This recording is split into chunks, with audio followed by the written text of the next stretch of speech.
আসসালামু আলাইকুম। আজকে আমি রান্না করব মসুর ডাল দিয়ে টমেটোর চচ্চড়ি। ভিডিওটি শেষ পর্যন্ত দেখবেন। মসুর ডাল ভালো মতো ধুয়ে নিয়েছি।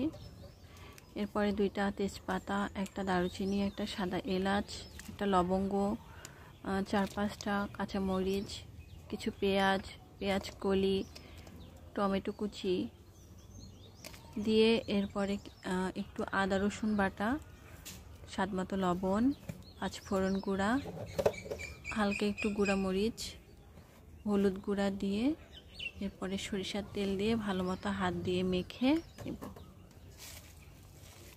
এই তো ভালো মতো হাত দিয়ে মেখে নিতে হবে। এটা কিন্তু খেতে অনেক মজা। আমার মাখানো প্রায় শেষ। এখন আমি গরম পানি দিয়ে দিব। গরম পানি দিয়ে দিলাম। এবার ঢাকনা দিয়ে ঢেকে অপেক্ষা করব। এই তো প্রায় সিদ্ধ হয়ে আসছে।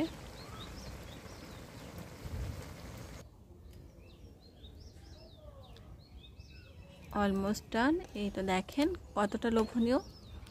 আপনারা অবশ্যই বাসায় ট্রাই করে দেখবেন এবং কেমন লাগে জানাবেন। ভিডিওটি শেষ পর্যন্ত দেখার জন্য ধন্যবাদ। পাশে থাকবেন।